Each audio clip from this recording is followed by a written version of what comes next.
여러분 안녕하십니까? 오늘 여러분과 함께 사도행전 두 번째 여행하는 시간을 갖도록 하겠습니다. 찬미가 272장 중에 너는 너무 큰 일만을 이라고 하는 찬미가 있습니다.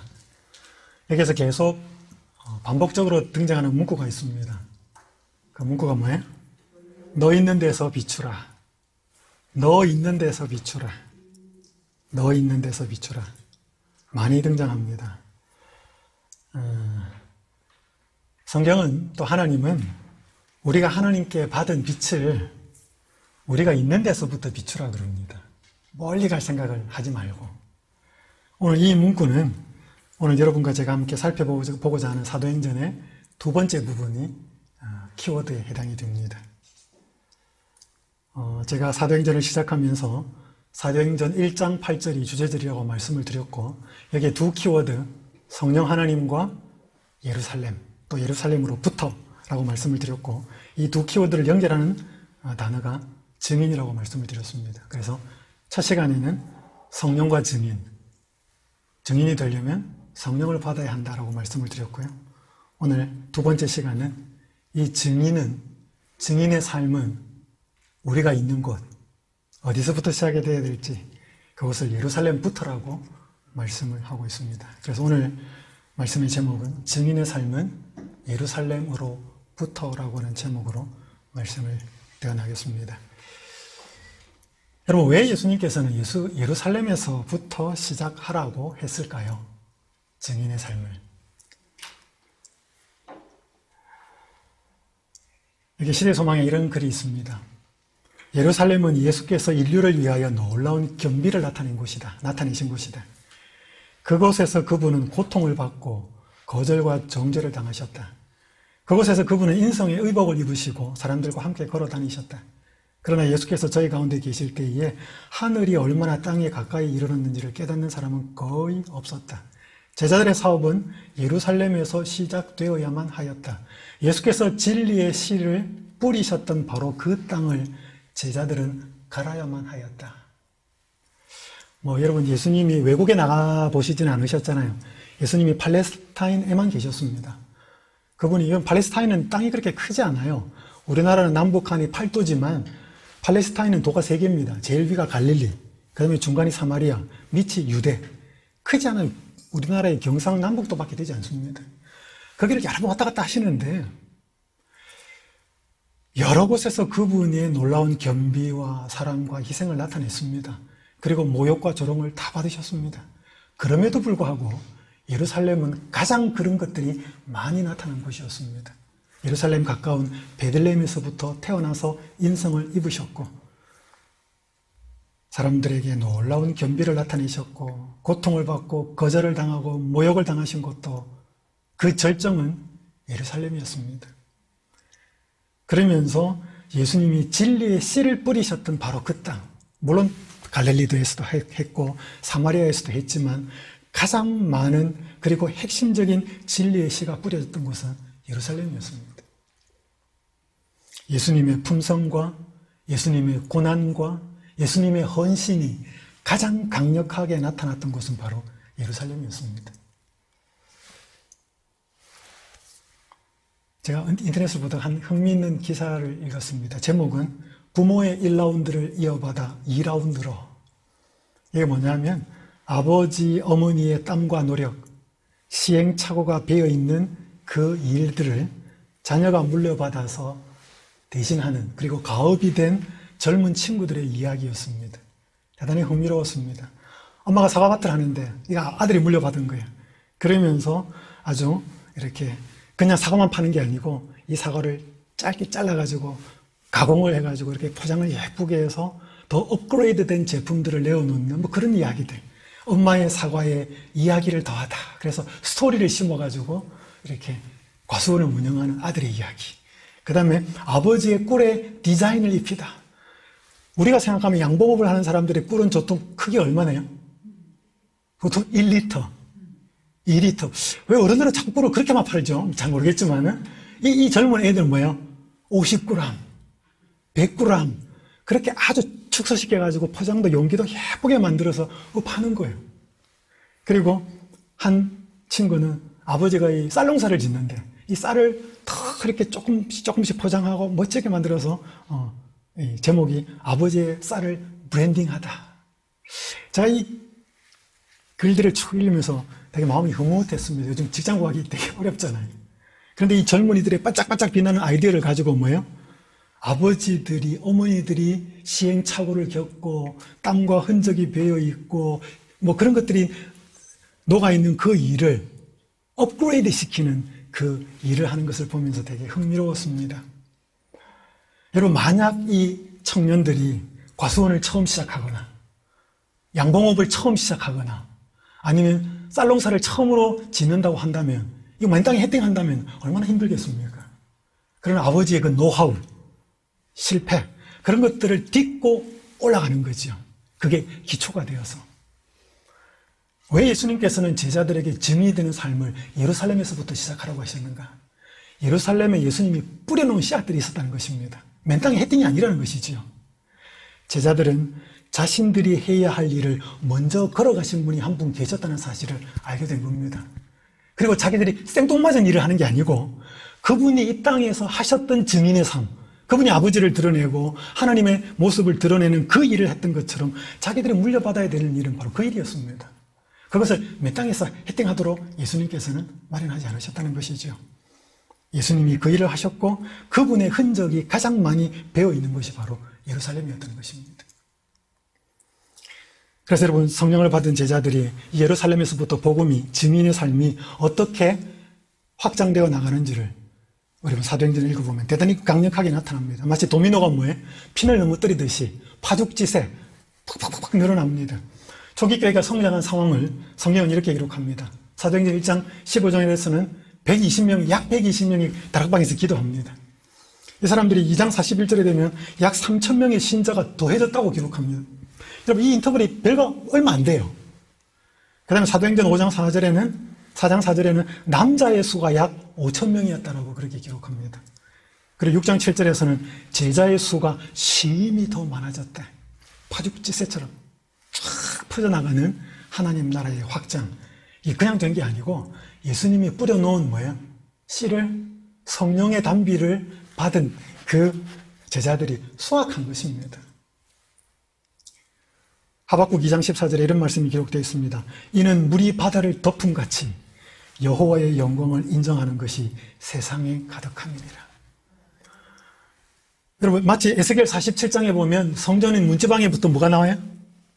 물이 흘러나옵니다. 그래서 뭐 발목에, 무릎에, 그래서 물이 점점 커져서 큰 강을 이루는 이야기가 에스겔 47장에 나오죠. 여러분, 이것은 교회로부터 나와서 마치 예수님을 아는 지식과 영광이 온 세상에 가득하게 될 것을 보여주는 상징적인 이상이죠. 여러분, 예루살렘에서 시작된 이 놀라운 역사는, 사도행전의 그 놀라운 역사는 하나님께서 이전부터 꿈꿔오던 계획이었습니다. 그런데 그 계획이 잘 실천이 안 됐습니다. 하나님은 구약 이스라엘 백성들을 세우셔서 뭐예요? 온 주변에 여호와를 아는 지식, 그분을 믿는 믿음이 얼마나 행복하고 값지고 보배로운지 주변 사람들에게 그렇게 알려주기를 원했습니다. 그래서 하나님은 유대인들, 아브라함의 후손들을 택하시죠. 근데 그 일들이 거의 안 이루어져요. 구약 성경에는. 다윗 때 조금, 솔로몬 때 조금, 뭐 이럴 때 조금. 그러면서 시들어져 버리고. 그냥 하나님이 갈증이 생긴 거죠. 목이 말라 있는 상태죠. 여호와를 아는 지식이 온 세상에 다 퍼져가서 여호와가 이런 분이고 하나님께는 영광이고 백성에게는 아주 뭐예요? 행복과 기쁨인 그런 삶을 하나님이 계획해 놓으셨지만 그 도구로 된 이스라엘 백성들이 그 일을 증인의 삶을 살지를 못한 것입니다. 그 일이 이제 어디서 이루어진 거예요? 사도행전에서 성령을 받은 제자들에 의해서 이루어진 겁니다. 그러니까 하나님이 이 모습을 보실 때 얼마나 기뻤겠습니까? 맞아. 내가 이건 구약에서 꿈꾸던 바야. 내가 이 아브라함의 후손들을 통해서 하고자 했던 게 바로 이것이야.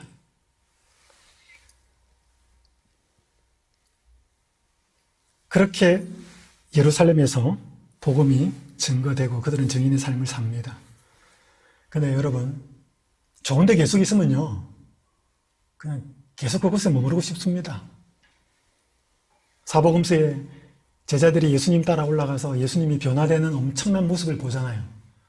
그때 제자들의 요청이 뭐였습니까? 여기가 좋사오니 초막 셋 짓고 뭐해? 하나는 누구 거, 하나는 누구 거, 우리 여기서 잘 먹고 잘 살아봅시다. 그게 그 당시 사람들의 생각이었습니다. 그래서 예루살렘에서 그렇게 증인이 되는 삶을 통해서 엄청난 폭발적인 변화가 일어남에도 불구하고 그들은 그 다음 단계를 나가지 못하고 있었습니다. 그래서 기다리다가 하나님이 특별 조치를 취합니다. 그게 박해였습니다. 스데반의 순교였습니다. 사울은 그가 죽임당함을 마땅히 여기더라. 그날에 예루살렘에 있는 교회에 큰 박해가 있어 사도 외에는 다 유대와 사마리아 모든 땅으로 흩어지니라. 그 흩어진 사람들이 두루다니며 복음의 말씀을 전할세. 참 하나님의 방법이 아이러니해요. 하나님이 처음부터 이렇게 하지 않으셨습니다.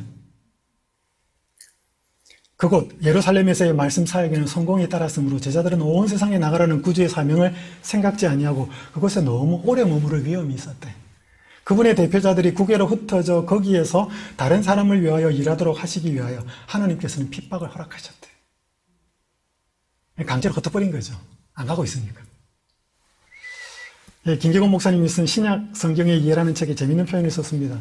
사탄은 잘못 판단하여 불덩어리들을 흩어버린 것이다. 이게 박해를 해가지고 이게 흩어버리는 거지. 근데 저희가 강감히 읽어보니까 사탄이 흩은 게 아니고 뭐예요? 하나님이 흩은 거예요. 여러분 산에 불 났는데 이렇게 다 껐다고 생각하는데 군데군데 불쏘시개가 조금씩 남아있으면 어떻게 돼? 그럼 하나가 떨어지면 또 불 크게 납니다. 그래서 이 성령 받은 제자들은 다 불을 갖고 있었습니다. 같이 모여 있었거든요. 그냥 하나님이 그게 박해를 허락하고 흩어버린 것입니다.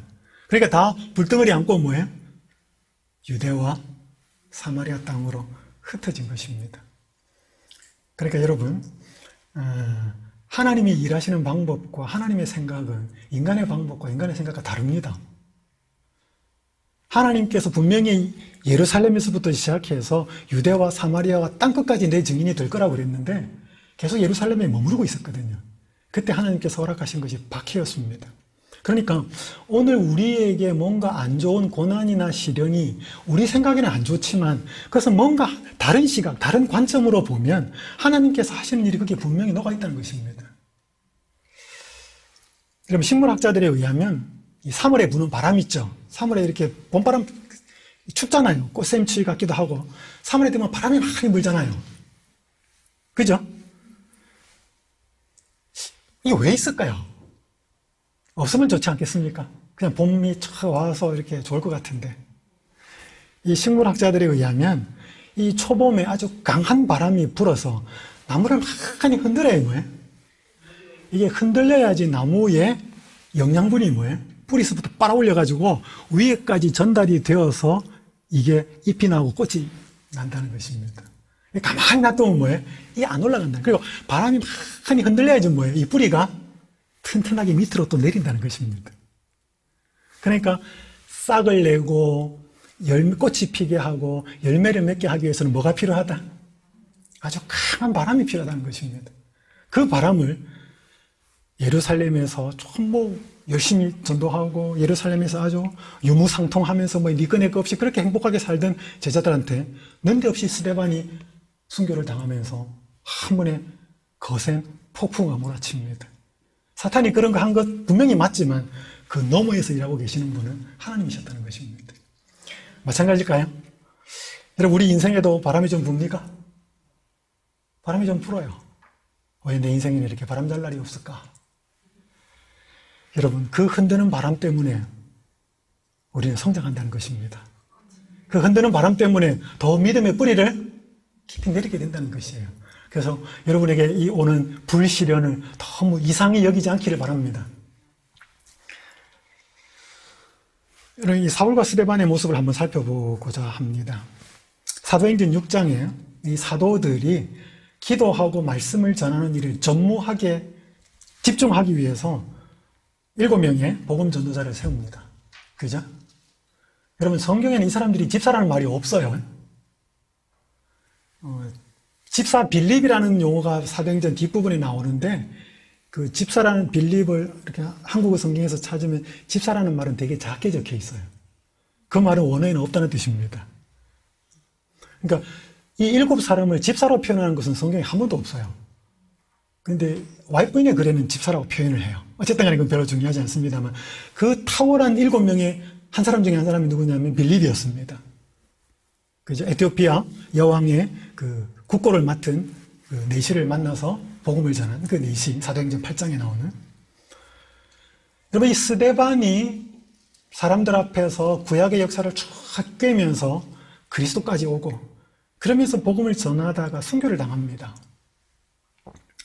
예수님의 모습이 나타나면서요. 여러분, 한번 생각해 보십시오. 하나님이 이 스데반을 죽지 않고 초기 교회에 오래 헌신하고 봉사하도록 두셨다면 어떻게 됐을까요? 교회에 도움이 되었을까요? 안 됐을까요?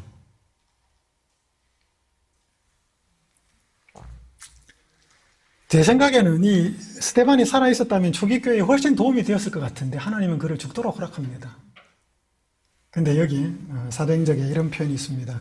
그의 죽음은 교회에게 견디기 어려운 시련이었으나 그것은 그의 기억에서 순교자의 신앙과 지조, 그리고 그 용모에 머물러 있었던 영광을 지울 수 없었던 사울의 양심을 일깨우는 결과를 가져왔다.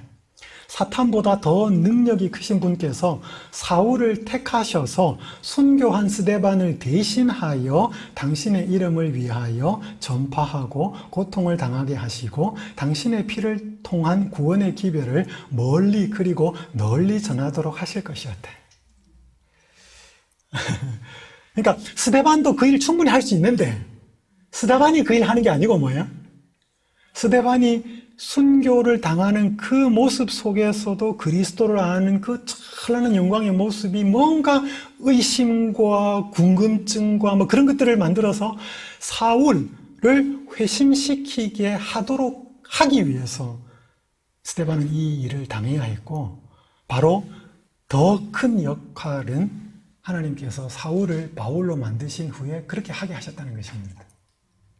그러니까 우리가 다 이해할 수가 없어요. 하나님이 이 역할을 참 잘할 것 같은데 그렇게 맡기지 않고 그 사람은 뭐예요? 그 사람의 희생을 통해서 다른 사람을 무대에 등장시킵니다. 그리고 그 사람이 훨씬 더 멋들어지게 일을 해요. 여러분, 이런 모습을 보면 나 아니면 안 된다라고 하는 생각은 그건 지극히 위험한 생각입니다.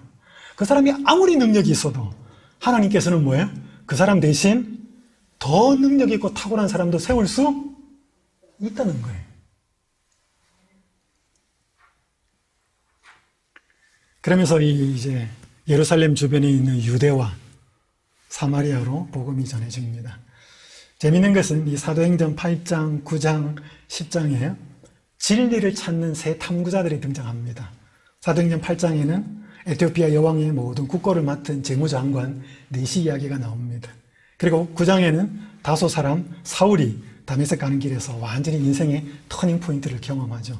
그리고 사도행전 10장에는 이탈리아 백부장이었던 고넬료가 베드로를 통해서 복음을 더 깊이 알게 됩니다.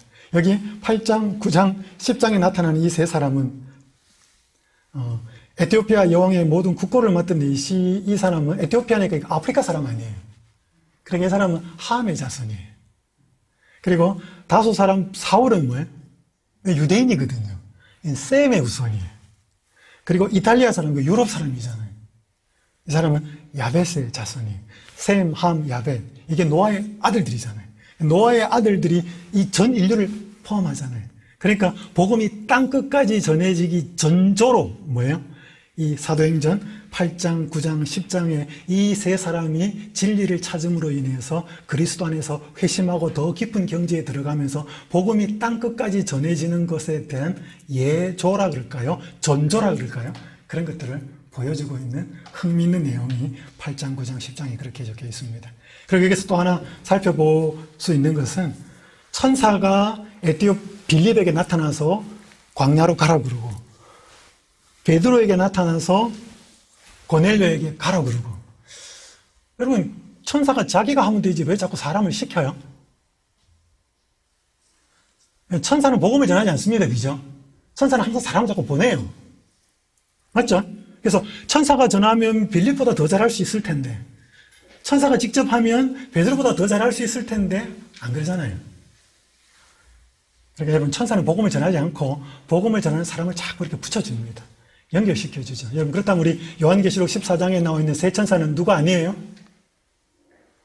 우리가 알고 있는 날개 달린 하얀색 옷 입은 천사 아닙니다. 그건 누구예요? 영원한 복음을 천사는 우리 사람을 가리키는 것이죠. 자, 이제 복음이 땅 끝까지 전해집니다. 사도행전 13장부터는 이제 바울이 바나바와 함께 1차 선교 여행을 시작합니다. 그런데 이 선교 여행이 시작할 그 바로 위에 사도행전 13장 앞부 바로 시작할 때 보면 또 한 사람의 순교자가 나옵니다. 그게 누구냐면 야고보가 순교를 해요. 그러니까 스데반의 순교로 예루살렘에서부터 복음이 사마리아와 유대로 흩어지고 또 한 사람 야고보의 순교로 인해서 사도행전 13장에 복음이 땅끝까지 전해지는데 또 한 번의 순교가 나옵니다. 그러니까 하나님의 어떤 쓰시는 종들의 순교와 희생은 복음을 더 한 단계로 업그레이드 시키고 확장되는 데 있어서 기폭제가 됩니다.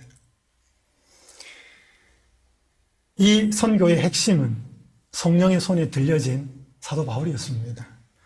여러분, 이 지도를 보시면 이 파란색 부분이 1차 선교 여행입니다. 초록색 부분은 2차 선교 여행이에요. 그리고 오렌지색, 주황색 부분은 3차 선교 여행입니다. 그리고 빨간색 부분은 로마로 가는 길입니다. 그러니까 점점 이제 확장이 되죠. 요약을 해서 도표를 좀 이렇게 그려봅니다. 바울의 1차 선교 여행은 AD 45년에서 47년, 약 2년 동안에 이루어지고 성경에는 사도행전 13장과 14장의 부분이 나옵니다. 이 주요한 내용은 마가가 처음에 참가를 합니다. 마가가 어머니로부터 이렇게 좋은 감동을 받고 베드로와 바울과 바나바를 따라 나서지요. 근데 너무 힘들어가지고 중간에서 포기하는 이야기 나옵니다. 버가라고 하는 곳에서 포기하고 들어오고요. 그 다음에 이제 루스드라로 갑니다. 이 루스드라에서 또 거기 여러분 아시죠, 그죠? 스스와 흠에, 그죠? 바나바는 이렇게 기골이 좀 창대하고 바울은 말 잘했기 때문에 하늘에서 제우스 신이 내려왔다. 그래서 경배하고 그러니까 아니다 그러니까 뭐예요? 완전 후폭풍으로 두드려 맞습니다. 박해를 당하고 거의 죽을 때쯤 되었을 때 그 모습을 바라본 한 사람이 있었는데 그게 디모데였습니다. 그래서 그 디모데를 2차 선교 여행을 갔을 때 그를 또 픽업을 해서 같이 동참을 합니다. 그런 내용들이 1차 선교 여행이에요. 2차 선교 여행은 AD 49년부터 52년, 약 3년 동안 이루어집니다. 이 사이에 뭐가 있었냐면 유대인 그리스도인들과 이방인 그리스도인들 사이에 약간 율법이나 어떤 구약의 의식 문제로 이슈가 될 때 AD 49년에 예루살렘 총회가 일어났던 것이 사도행전 15장에 그렇게 기록되어 있습니다. 성경 부분은 사도행전 15장 36절부터 18장 22절이고요. 주요 내용은 출발 전에 이 마가와의 동행권으로 인해서 바나바하고 바울이 한바탕 또 싸움하죠, 그죠? 그래서 찢어집니다. 두 팀으로 나누어지죠. 그때 바울은 실라를 데리고 떠나면서 중간에서 디모데를 합류를 시키고, 그리고 이 누가복음과 사도행전의 저자인 누가도 2차 선교 여행에 바울과 합류를 합니다. 그 다음에 성령이, 여기 2차 선교 여행에 대단히 중요한 것은 바울이 2번이나 성령의 거부를 당합니다. 먼저 아시아 쪽으로 가려고 했는데 하나님이 딱 막습니다. 그 다음에 러시아, 흑해, 북쪽으로 가려고 하니까 또 한 번 막습니다. 나중에 가보니까 드로아라는 곳에 가니까 저 마케도니아에서 누가 뭐해? 오라고 손짓하는 것을 듣고 가보니까 거기가 이제 빌립보, 유럽 지역 선교의 첫 관문이 되는, 그래서 이 2차 선교 여행은 2번이나 거절당한, 그러나 성령이 그들을 이끌어서 유럽 선교를 하는 그 일을 하게 하는 것이 주요 내용이고, 가장 오래 머물렀던 곳은 고린도에서 1년 6개월을 체류합니다. 3차 선교여행은 AD 58년부터 54년부터 58년 5년입니다. 2년, 3년, 5년. 그러니까 바울의 선교여행은 한 10년 정도에 의해서 이루어집니다. 사도행전 18장에서 21장까지 있고, 여기서는 에베소에서 3년을 가장 길게 머무릅니다. 그 다음에 로마행과 로마 선교인데, AD 이 중간에는 뭐가 있냐면 죽는 줄 알고 아까 사명과 생명 그 이야기 했잖아요, 그죠? 와가지고 여기저기 쫓겨다니면서 칙삭의 고난을 당합니다. 여러분, 바울이 이 예루살렘으로 돌아올 때는 거의 죽을 줄 알고 옵니다. 마치 누가복음에 예루살렘을 향하여 가신 예수님처럼 이 바울도 예루살렘으로 선교여행이 마치고 오면서 죽을 줄 알고 갑니다. 그런데 하나님은 그에게 더 기회를 허락하죠. 그래서 이 사도행전 22장부터 26장까지는 5번의 바울의 중요한 설교가 나와 있습니다. 백성들 앞에서, 공회 앞에서, 벨릭스 앞에서, 베스도 앞에서, 헤롯 아그리파 2세 앞에서. 헤롯 아그리파 2세는 헤롯 대왕의, 예수님 당시 어린 예수를 죽이려고 했던 헤롯 대왕의 증손자였습니다. 그래서 그 5번에 걸쳐서 설교를 하다가 복음이라고 자기를 변호하고 변론하다가 결국 안 돼서 이제 로마로 가죠. 그 로마로 가는 때가 AD 60년입니다. 60년 겨울에 출발을 해서 61년 봄에 도착하고 거기로부터 한 2년 정도를 로마의 셋집에서 있게 됩니다. 이게 사도행전 27장, 28장에 기록되어 있고 셋집에서 가택 연금된 상태지만 자유롭게 사람을 만나면서 선교지를 돌보고 편지를 보내고 합니다. 여러분 여기 아까 잠깐 말씀드린 2차 선교 여행에 있어서 여기 나옵니다. 성령이 아시아에서 말씀을 전하지 못하게 하시거늘. 바울은 에베소를 먼저 가고 싶어 했거든요. 근데 그걸 막습니다, 성령이. 그리고 또 뭐예요? 부르기아와 갈라디아 땅으로 북쪽입니다. 러시아, 흑해 쪽으로 가려고 하는데 또 막아요. 예수의 영이 허락하지 않습니다. 그래서 여러분이 사도들이 엄청난 활약을 한 것처럼 보이지만 결국 사도행전은 누구의 의도와 주관에서 움직여진 것이다? 성령이 움직인 것이다. 성령 행전이라고 하는 것을 알 수 있습니다. 이게 조정민 목사가 쓴 왜 성령인가라고 하는 책에 보면 길이 막히면 어떻게 해야 할까요? 길을 막는 것이 사탄일 수도 있고 성령일 수도 있습니다. 그래서 길이 막혔을 때 먼저 사탄의 방해인지 성령의 도움인지를 분별해야 합니다. 그리고 사탄이 방해한 것이면 뚫고 나가야 합니다.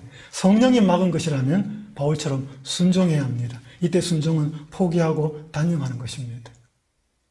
여러분 그래서 우리가 선교라도 뭐예요? 하나님이 막을 수도 있습니다. 이렇게 선교라는 이름으로 모든 것이 다 허용될 수 있을 것 같지만 하나님의 계획은 또 다를 수 있다는 것입니다. 물론 다른 방향일 수 있다는 것이죠. 어쨌든 간에 성령이 주관하시는 선교가 사도행전의 선교라는 것을 기억할 필요가 있습니다. 드디어 이제 바울이 로마로 갑니다. 27장, 28장. 바울은 로마로 가고 싶어 했습니다. 그런데 그렇게 죄수의 신분으로 갈 거라고 하는 것은 상상을 하지를 못했습니다. 여러분 죄수의 신분으로 가서 복음을 전할 수 있었을까요? 아까 말한 것처럼 그건 인간적인 생각입니다. 여기 보면 찾아오는 사람, 그가 갈 때부터 또 가는 과정 속에서 이 백부장과 좋은 관계를 유지했고 그걸 또 잘 설명해 주어서 어떤 황제의 재판을 기다리는 동안 가택 연금된 상태에서 비교적 찾아온 사람을 자유롭게 만날 수 있었습니다. 그래서 복음을 전할 수 있었고요. 그 다음에 거기서 편지를 자유롭게 쓸 수 있었습니다. 그 다음에 뭐야? 거기에서 헌신적인 일꾼들을 파송할 수도 있었습니다. 그래서 여러분 사도행전에 아주 중요한 집이 등장합니다. 그 하나는 첫 번째는 마가의 다락방이고요. 두 번째는 로마의 세 집입니다. 이 집에서 한 집에서는 성령을 받았고 이 한 집에서는 바울이 가택 연금된 상태에서도 어느 때보다도 활발하게 복음을 증거합니다. 인간적인 생각하고는 다르다는 것이요. 그리고 나중에 빌립보서에 가면 바울을 대신해서 복음을 전하는 사람들이 생겨납니다. 어떤 사람들은 바울이 갇혔으니까 우리라도 해야지 이런 사람이 있었고 어떤 사람은 시기해가지고 이때다 우리가 바울보다 더 나은 사람인 걸 보여줘야지 그러면서 복음을 전하는 사람도 있었습니다. 그때 빌립보에서 바울이 이러면 어떻고 저러면 어떠냐 전파되는 것은 그리스도니까 나는 그것으로 기뻐한다. 이게 이제 빌립보서의 한 중요한 내용이죠. 자, 사도행전은 아직 뭐 하지 않았다고요? 끝나지 않은 책입니다. 여러분 여기 아까 이 아그리파 2세 헤롯 대왕의 증손자 네, 바울에게 말합니다. 내가 적은 말로 나를 권하여 그리스도인이 되게 하는도다. 바울이 이르되 말이 적으나 많으나 당신뿐만 아니라 오늘 내 말을 듣는 모든 사람도 다 이렇게 결박한 것 외에는 나와 같이 되기를 하나님께 원하나이다. 여기 적은 말이라고 하는 것은 짧은 시간에 야 네가 설교해가지고 지금 나를 그리스도인 만들려고 하는구나 이렇게 말합니다. 그때 바울이 뭐라 그래? 말이 적으나 많으나 시간이 짧으나 기나 당신뿐만 아니라 오늘 내 말을 듣는 모든 사람도 다 이렇게 결박된 것 외에는 다 나와 같이 되기를 원하나이다. 이게 무슨 말이냐면 내가 지금 당신 앞에서 이렇게 결박돼가지고 증언하고 있지만 여기 있는 모든 사람들이 나처럼 됐으면 좋겠는데 결박된 거 빼고 이렇게 담대하게 복음 전하는 그 일을 하는 것은 다 나 같으면 좋겠어 이렇게 말하는 것입니다. 그 일이 증인으로서의 삶으로 우리에게 주어진 것이지요. 사도행전 109쪽에 많은 사람은 다만 거두어 들임을 받기를 기다리면서 어디에 서 있다? 하늘나라 경계선에 서 있대. 우리 차 목사님이 지난 그 요한복음 강의 때 재밌는 표현을 썼잖아요. 믿어서 그리스도인이 되게 하는 것도 분명히 있지만 이미 믿기로 작정하는 사람을 찾아내는 거죠. 하늘의 경계선에 서 있는 사람이 있다니까요. 그러니까 여러분, 어떻게 보면 증거하는 일이 내 책임이 아니잖아요. 증거하는 건 내 책임이지만 그 사람을 마음을 움직이고 우리 최선을 우리가 다해야 되지만 그 하나님의 성령의 역할이라는 거죠. 그러니까 우리가 해야 되는 일을 성령한테 맡길 수는 없고 성령이 하시는 일을 우리가 떠맡을 수도 없어요. 우리는 우리만 하는 역할을 하면 돼요. 그게 협력이죠. 지뢰목사 백족에 보면 가장 효과적인 전도는 뭐라고 표현했는가 하면 우리 자신의 경험에 대한 간증이다. 야, 내가 그 식당에 가서 음식을 먹어보니까 정말 맛있대. 여러분, 이거 뭐예요? 간증이에요. 그럼 사람들한테 뭐예요? 가라 말할 필요 없어요. 그죠? 맛있대. 알려주면 됩니다. 그럼 자기가 나중에 시간 나면 갈 거예요. 내가 예수 믿어보니 너무 좋대요. 내가 이때까지 예수님 알고 나서 내 생애에, 내 가족에게, 내 삶에 이런 축복이 이르러 왔네요. 여러분, 그거 하는 게 뭐예요? 다니엘서는요, 그거 조금 못할 수 있습니다. 하지만 내가 깊이 만난 내 하나님이 있잖아요. 그죠? 그 하나님을 좀 그렇게 전하면 그게 가장 최고의 전도라는 거예요. 여기 복음개혁자 63페이지에 엄청난 말이 있습니다. 전도 사업을 경하게 여기는 자들은 뭐를 경하게 여기는 자들이다? 전도 사업을 경하게 여기는 자들은 그리스도를 경하게 여기는 자들이다. 자, 그럼 적용을 좀 시키겠습니다. 자, 여러분과 저는 예루살렘 살지 않아요. 우리 사도시대 때도 아니에요. 자, 그러면 여러분과 저한테 예루살렘은 어디예요? 일단 거기서부터 뭐 해야 돼요? 출발을 해야 돼요. 거기서부터 증인의 삶이 시작돼야 돼요. 아까 말했죠? 예루살렘은 예수 그리스도의 사랑과 겸비와 그분의 헌신과 그분의 모욕과 희생이 가장 많이 나타난 곳이에요. 그러니까 뭐예요? 내가 가장 간절하고 기쁘게 예수님 만난 곳이에요. 거기서부터 출발하는 것입니다. 그게 가정이면 가정에서 출발하는 거고, 그게 회사면 회사에서 출발하는 것이고, 그게 교회면 교회에서 출발하면 돼요. 그래서 내가 가장 뜨겁게 예수님 만난 곳, 그것이 나의 예루살렘입니다. 거기서부터 내가 뭐예요? 증인이 될 것을 하나님은 기대하시고 그렇게 되도록 하기 위해서 성령을 주실 것입니다. 그래서 뭐예요?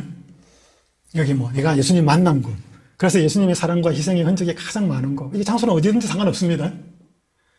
장소적인 것은 그렇지만 장소는 아니어도 관계가, 어느 관계가 예루살렘일까, 그런 선교지일까 이 말이죠. 그것은 뭐예요?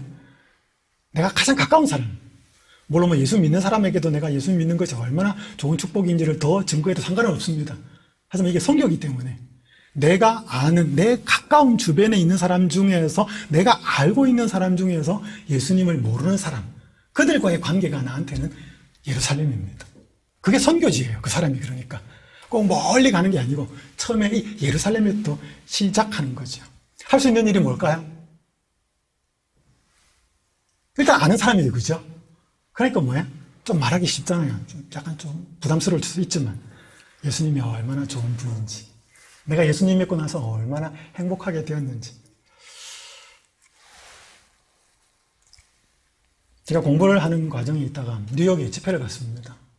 한 교회에 전도회를 갔는데 안식일이 되었는데 한 집사님이 자기 직장에 근무하는 동료 7명을 데리고 왔습니다. 그래서 안식일 학교 시간에 그분들을 제가 따로 만났습니다. 좀 만나달라고 그 집사님이 부탁을 해서.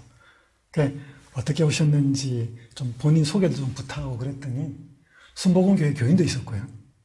그 다음에 비신자도 있었고 여러 분들이 있습니다. 이 상황들이. 그러면서 어떻게 오늘 이 교회에 오시게 됐냐고 그렇게 제가 물었습니다.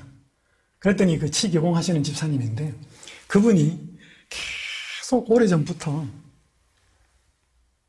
이번에 이렇게 전도회를 하는데 교회 한번 가보자 했다는 것입니다. 근데 그냥 한 게 아니고 뭔가 맛있는 것이 있으면 맛있는 것도 사주고 밥도 사주고 자기 일 다 끝내놓고 그 다음에 자기 일도 치기공이니까 깎아야 되는 그런 일을 하는데 자기 일도 시간을 내서 막 도와주고 그러면서 한 번만 교회를 가보자고. 그렇게 옆에서 자꾸 그렇게 말을 해서 그래서 오늘 오게 됐다는 것입니다. 근데 참 마음밭이 다 좋았어요. 지금도 그분 가끔 저랑 연락합니다. 그분은 제가 목회를 처음 나갔던 그 한 교회에 아주 신실한 그 집사님 아들이었어요. 그러니까 저는 그때는 몰랐는데 이제 나중에 후에 알게 되었는데 참 신실하게 사는 모습을 보았습니다. 여러분, 그분이 왜 자기 돈으로 밥 사주고 자기 시간 내가지고 왜 그 사람 일도 대신해주고 왜 그래요? 그분한테 내가 예수님을 좀 소개하고 싶다는 거죠. 여러분, 그냥 안 됩니다. 뭔가 내 희생이 들어가야 되죠. 내 사랑이 들어가야 되고. 그분의 예루살렘은 어디예요? 그 직장에서 시작하는 거예요. 그래서 여러분, 처음부터 너무 멀리가 생각하지 말고 오늘 우리 처음 시작할 때 찬미가 했잖아요. 너 있는 데서 비추라. 예루살렘에 있는 거. 나의 예루살렘은 어딜까? 생각해 보십시다. 자, 두 번째. 그럼 나의 유대와 사마리아는 어디예요? 이거 조금 멀리 가는 겁니다. 그죠, 이제? 유대와 사마리아는 그 지경을 조금 벗어나는 거지 않습니까? 장소라고 그러면 내가 살고 일하는 곳이 될 수도 있겠고, 혹은 또는 그 영역에서 너무 멀리 떨어져 있지 않은 곳, 뭐, 국내에 어떤 뭐, 봉사대를 갈 수 있거나, 뭐 그런 곳이에요. 그리고 관계적인 측면으로 본다면, 내가 모르는 사람. 아까 예루살렘 같은 경우는 내가 아는 사람. 그런데 예수 안 믿는 사람. 이런 나와 유대와 사마리아, 이거 뭐 딱 정답은 없고, 적응시켜 보는 것입니다. 사도행전을 내 삶에. 내가 모르는 사람이면서 예수님 알지 못하는 사람. 그런 사람들이 다 유대와 사마리아에 있는 선교 대상이라는 거죠. 이 염희영이라고 하는 개신교의 권사님은 어떻게 신자가 되었는가 하면 전도지 한 장 때문에 신자가 됐습니다. 이분이 추자도에 살았는데 남편이 몸이 안 좋아가지고 이 추자도에 내려와 살았어요. 이분이 사회복지사 자격증이 있어서 거기에 교회가 4개가 있었는데 추자도에 거기에서 한 교회에서 열심히 나름대로 봉사했는데 막 뒤따 싸워가지고 그리고 이게 다 교단이 하나여가지고 다 이렇게 연결이 되어가지고 다 뭐 이제 마음의 상처를 많이 받은 거예요. 그리고 교회를 안 나가고 있었어요. 그래서 어느 날 마당에 와보니까 어느 이발사 이야기라고 하는 예쁜 전도지가 한 장에 땅에 놓여있는 것입니다. 이게 뭔가 싶어가지고 주워와가지고 읽어본 거예요. 너무 마음을 울렸어요. 거기 뒤에 전화번호가 나와 있었습니다. 그리고 전화를 했어요. 그래서 저쪽에서 전화를 받았죠. 이런 거를 주고 가시면서 이렇게 얼굴도 보이지 않아요? 이렇게 이제 전도지 보고 전화하면 일단은 뭔가 마음이 있는 거 아니에요, 그죠? 그 사람들이 씨 뿌리기 전도하러 간 거예요. 추자도에. 전혀 모르는 곳이잖아요. 전화하는 사람도 아닌 곳에. 근데 그 뿌리 한 장이, 전도지 한 장이 뭐예요? 이 공허한 이 권사님의 마음을 울린 거죠. 한번 좀 오면 좋겠습니다. 4명이 갔어요. 그리고 나서 성경 공부를 깊이 하고 나고 그분을 제주중앙교회에 연결시켜줬어요. 남편과 함께 제주중앙교회에서 침례를 받고 신자가 됩니다. 그리고 나중에 간증을 하는데 이렇게 고백을 합니다. 학창시절 휘경동에서 자취를 해서 시조사와 36 서울병원이 낯설지 않아요. 그러니까 이거 뭐야? 우리하고 전혀 끈이 없는 사람이 아니고 뭔가 있는 사람이에요. 근데 모르잖아요. 우리가 누가 어떻게 연결이 되는지. 20년 전에 뉴스타트 전도회에도 참석해 보았고 문서 전도인에게 채식 요리 책도 구입했죠. 돌이켜보면 하나님이 미리 예비해 주신 게 아닌가 싶어요. 참 먼 길을 돌아 제자리에 온 것 같아요. 그러니까 여러분, 이분은 뭐 때문에 신자가 됐어요? 전도지 한 장. 그래서 여러분요, 우리가 어디 가가지고 안식일 오후에 전도지 한다? 뭐 안 될 수 있습니다. 그런데 그거 하나 보고 마음이 돌아올 사람도 있다니까요. 이게 뭐예요? 나와 알지 못하는 어떤 불특정 다수인의 어떤 그들은 선교 대상에도 포함되어야 되죠. 그러니까 이분들을 내가 만약에 관심을 갖고 있다면 제일 먼저 해야 될 것은 물론 뭐 성경 바로 막 하기보다는 제일 좋은 것은 그 사람들과 친구가 되는 것이 먼저 필요합니다. 먹은 것도 좀 갖다 주고 고민도 좀 들어주고 그 좋은 이야기도 카톡이나 뭐 시조, 가정과 건강 이런 것도 보내주면서 뭐해? 친구가 되는 거죠. 그렇게 되면 이제 그 사람은 유대와 사마리아에서 좀 가까워져 가지고 예루살렘까지 오게 되는 겁니다. 자, 세 번째, 땅끝. 장소로 한다면 뭐 해외봉사, 뭐 단기 선교, 뭐 괜찮을 것입니다. 관계로 한다면 뭐 선교지에서 예수님을 모르는 사람들, 이런 사람도 될 수 있고, 굳이 외국이 아니어도 내가 아니면 도움을 받거나 복음을 들을 수 없는 사람들은 땅끝에 있는 사람들입니다. 한국에 살아도. 정말 이해되시죠? 아무 찾아오는 사람이 없어. 내가 관심을 갖거나 내가 가지 않으면 그 사람 만나줄 수도 아무도 소외된 사람. 그 사람은 땅끝에 있는 사람이에요. 나한테는 땅끝이에요, 그 사람이. 굳이 해외 선교사로 가지 않아도. 2021년 작년에 코로나 상황으로 막 안 좋을 때 천명선교사로 지원한 많은 젊은이들이 있었습니다. 그래서 기자가 물어요. 이 시국에 왜 천명선교사를 갑니까? 한 형제가 이렇게 대답했습니다. 처음에는 부모님 권유였대. 하지만 2년 정도 생각만 한 것 같다. 그러나 코로나19 사태가 벌어지면서 결심했다. 세상이 정말 얼마 남지 않은 것처럼 느껴졌다. 하나님께서 이렇게 살면 안 된다고 계속 말씀해 주시는 것 같았다. 그래서 이 코로나 상황이지만 천명선교사 간다는 것입니다. 그렇다고 여러분 다 보따리 챙겨 천명선교사 갈 수는 없어요. 해외 선교사 갈 수 없기 때문에 또 방법이 또 있죠, 그죠? 선교지에 있는 사람들을 위해서 간절히 기도해 줄 수도 있고, 뭐 할 수도 있어요? 후원할 수도 있어요, 그죠? 한 은퇴하신 목사님이 이렇게 말했습니다. 은퇴 후에 오히려 세상을 품을 수 있으니 은혜입니다. 땅끝까지 가라는 주님의 말씀에 따라 보내는 선교사가 되었으니 인생 후반전을 의미 있게 보내는 것 같습니다. 이분은 목회하면서 해외 선교에 관심이 없었는데 자기가 아끼는 부부가 중동 국가에 선교하러 간 거예요. 그러니까 너무 힘들잖아요. 왔는데 휴가차 왔는데도 뭐예요? 휴가 시간을 못 보내고 필요한 후원금을 모으기 위해서 쉬지도 못하고 다니는 것을 보면서 뭐예요? 아, 내가 도와야 되겠다. 그래서 이분이 정기적으로 혹은 또 일시불로 그렇게 헌신한 이야기가 우리 홈페이지에 나와 있습니다. 자, 그래서 오늘 복음이 증인으로서의 삶을 사는 땅끝까지 정한한 거기에서 가기까지 어디서부터 출발해야 된다? 증인의 삶은 예루살렘에서부터. 나의 예루살렘은 어디일까? 그 다음에 유대와 사마리아는 어디일까? 그 다음에 땅끝은 어디일까? 살펴보았습니다. 자, 사도행전 여행 스스로 떠나기 좀 살펴보겠습니다. 이제 마무리하겠습니다. 학습형 미션. 사도행전에서 제자들이 어떻게 해서 성령을 받았는지 찾아보고 그들이 증인의 삶을 사는데 성령이 어떤 일을 하셨는지 한번 확인해 보십시다. 이거는 첫 시간에 말씀드렸습니다. 두 번째, 사도행전에서 복음이 세계적으로 전파되는 과정과 그에 따른 반대가 무엇이며, 반대가 많습니다. 아나니아, 삽비라부터 시작해가지고 뭐예요? 반대가 참 많아요. 그러니까 하나님께서 그것들을 어떻게 역이용하셨는지 한번 읽어보시면 재밌습니다. 생활형 미션을 두 가지를 드립니다. 우리가 성령을 받을 수 있는 조건을 무엇인지 곰곰이 살펴보면서 또 실천하면서 증인의 삶을 잘 살 수 있도록 매일 성령을 구하는 기도를 드려봅시다. 두 번째 생활형 미션은 내가 알고 있는 사람 중에 아직도 예수님을 모르는 사람들에게 기도하면서 좋은 글이나 설교 영상이나 요즘 뭐 링크 걸기 쉽잖아요, 그죠? 시조나 가정과 건강이나 그런 걸 보내보고요. 또 해외에 계신 선교사들 기억나는 사람들이 있으면 또 찾아서 기도하는 시간을 갖고 뭐 매달은 아니어도 좀 아껴가지고 보낼 수 있습니다. 실천해보자는 것이죠. 그래서 이 학습형 미션, 생활형 미션, 그저 사도행전이 이런 책이다. 증인, 예루살렘으로에서부터 그 다음에 성령, 뭔가가 많이 배웠다. 이것으로 끝나지 말고 나의 예루살렘은 어디인지, 내 땅끝은 어디인지, 그래서 우리가 성령을 구하는 기도를 드리게 되면서부터 또 한 사람의 증인으로서의 역할을 시작하는 그런 시작이 이번 이 사도행전 유행으로부터 함께 여러분에게 축복으로 이르러봤으면 좋겠습니다.